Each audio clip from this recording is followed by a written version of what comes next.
Hey everybody, today I'm going to do something a little different and take you through a what's in the bag video where I show you all the clubs I play and the essentials I keep in my golf bag. So without further ado, I'm going to get started. I'll start with my driver and I'll talk a little bit about my driver head cover here, which I've had on my driver for about 12 years now. And a lot of people ask me, what is that animal? Is that a moose? Is it a horse? Is it a dog?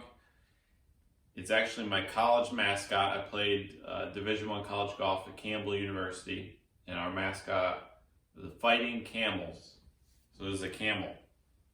But he's missing an eye, so he's one-eyed camel, but he's still a fighting camel. Must have lost that eye in a fight. But the actual driver I'm playing is the Callaway Maverick. I'm a Callaway staffer, so you'll notice as I go through my bag, pretty much everything is Callaway. I'm playing the Sub-Zero head 10.5 degree, which I have adjusted.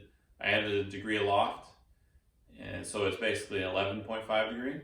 And I'm playing a Project X Hazardous Black 6.5 shaft, which I've been using this shaft for about 4 years now. I really like it. So I switched to this driver in January. I hit it a few times and said I got to put it in my bag. I really liked it. Next is my 3-wood, and my head cover on here is from the PGA Professional National Championship last year. It was down at Belfair in South Carolina. It was the first one I was eligible to qualify for, and I was fortunate enough to qualify to play. And hopefully I have plenty more of those in my future. But the 3-wood I'm playing is the Rogue. It's 15 degrees, has a hazardous yellow 6.5 shaft.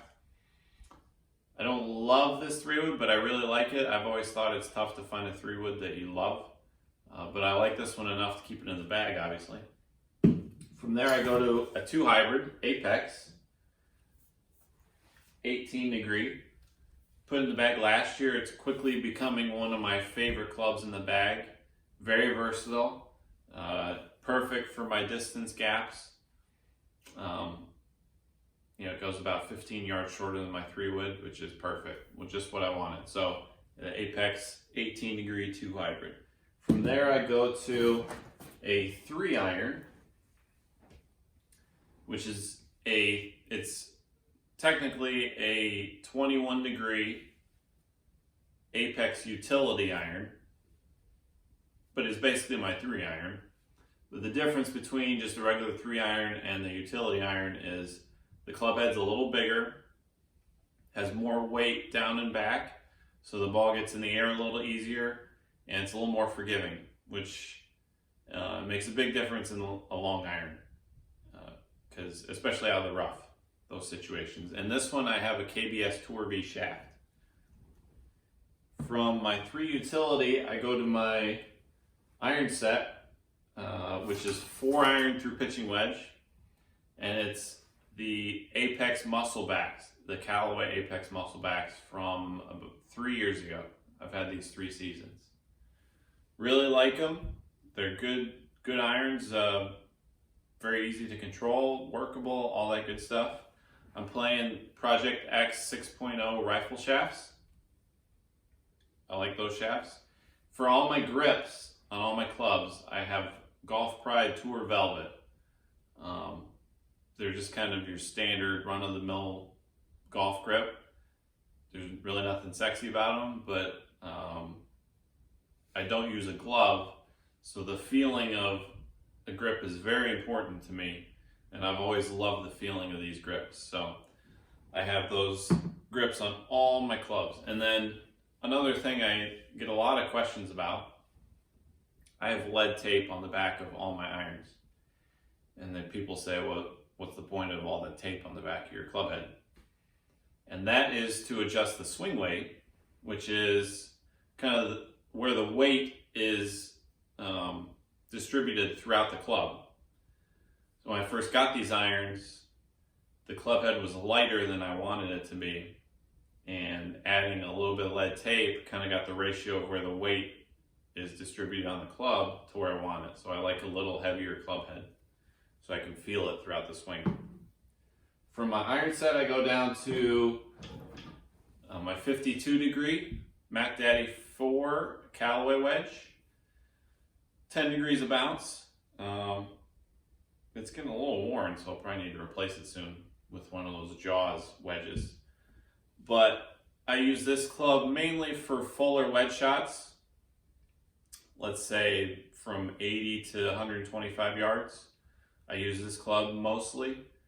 I'll use it around the greens a little bit, but maybe if I have more green to work with or I have a longer bunker shot, I'll use it. But most of the time around the greens, I'm going to be using my other wedge, which is a 58 degree with 12 degrees bounce, the Phil Mickelson grind, which a lot of people say to me, how do you play with that thing because it's so ugly? But it's definitely, the looks of it has definitely grown on me. The club face is huge, which I think makes it great for bunker shots and hitting flop shots.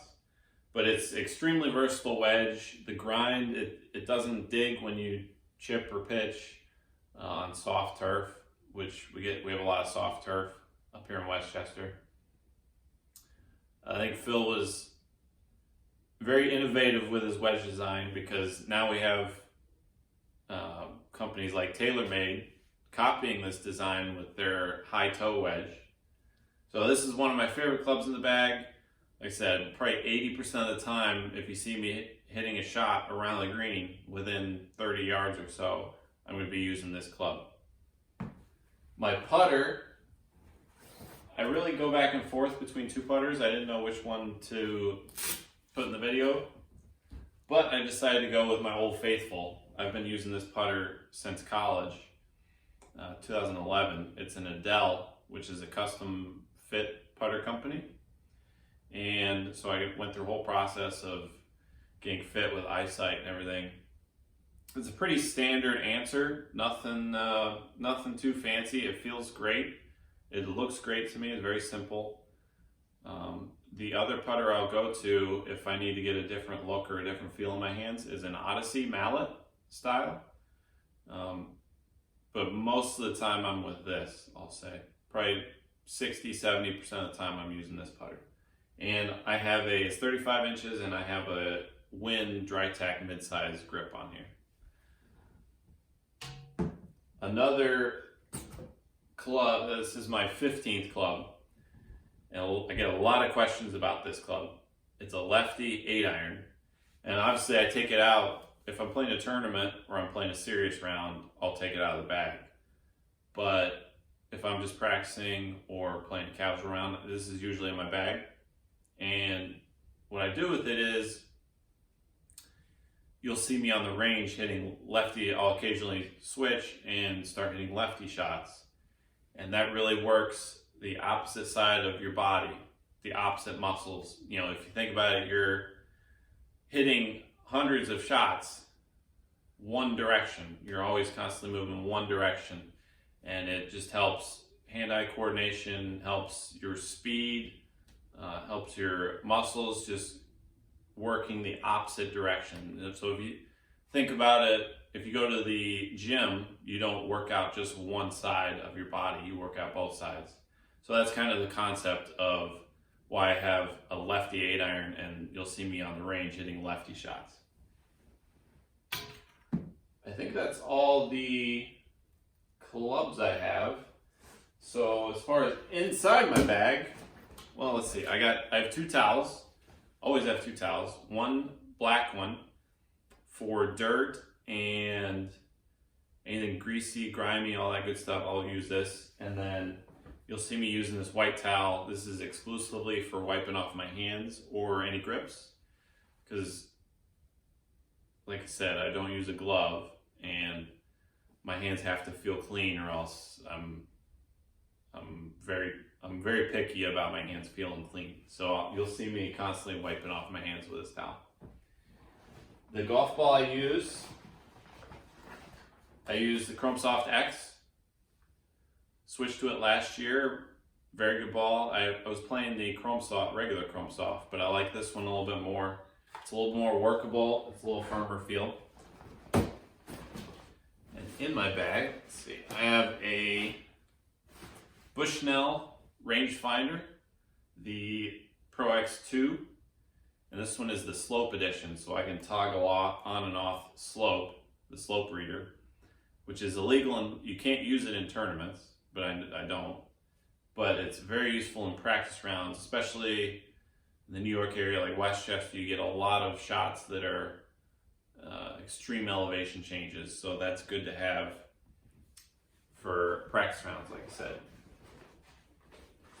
Rain gloves, these are very important. I don't like using them. I do everything I can to not use them, but sometimes if it's raining cats and dogs in a tournament, I have to use them. But so these are really important. Like I said, I don't use them that often, but sometimes I really need them. Sunglasses, very important for eye protection. A wrench, so if any screws or anything come loose on my driver or fairway woods, this is very important, obviously, but don't adjust your club when you're out on the golf course, because that would be a penalty. But you can tighten up a screw that's loose. This is a bag I keep all sorts of tees and divot tools in. I've been using this for a few years. Here's a Pell's putting training aid. You'll see me using this on the putting green occasionally, not all the time, but I get good use out of it. Here's a rules of golf book, which I don't really need this actually, because this is a good reminder. If you don't have the rules of golf app on your phone, you should definitely get it on your phone, because it has the rules of golf and it's very easy to use and you don't need to carry a rules book. So go to the App Store, download the USGA Rules of Golf app, and you won't regret it. So I guess I can get rid of that. I have gum. You'll see me chew a lot of gum on the golf course. I have Sharpies. I use these to mark my golf ball. I usually use green because it's my favorite color, but occasionally I'll use another color just to be different. Or, not saying this ever happens, but if I had to hit a provisional, I might mark it with a different color. But like I said, I'm pretending I never have to do that. I think I usually have sunscreen in here, but I don't right now. But sunscreen is very important. And then I think the last thing I have is so I have a divot tool that I always use, Keith Hill's Golf Club, which is Campbell University's home course. And then I always use 4 coins to mark my golf ball. And I have some extra coins in here because people will inevitably say, hey, do you have a spare coin? Because they don't have one. So I have some spare ones, but the 4 ones I use, they are all different in size, and it depends on how far away from the hole I am. That determines which one I use. So the further away from the hole I am, I have a Tahitian coin, which was the first country I visited outside the US. That's the biggest one. And then it goes to, I have a $1 coin with Abraham Lincoln. And who doesn't love Honest Abe? I have a state quarter from Michigan, which is my home state. And then when I get really close to the hole, I'll use a dime from 1990, which is the year I was born. But that's the coin I use if I get anywhere close to the hole. So that's everything that's in my bag, and hopefully you enjoyed going through it with me. And look out for some more videos coming in the coming weeks. Hope everybody's staying safe. I'll talk to you soon.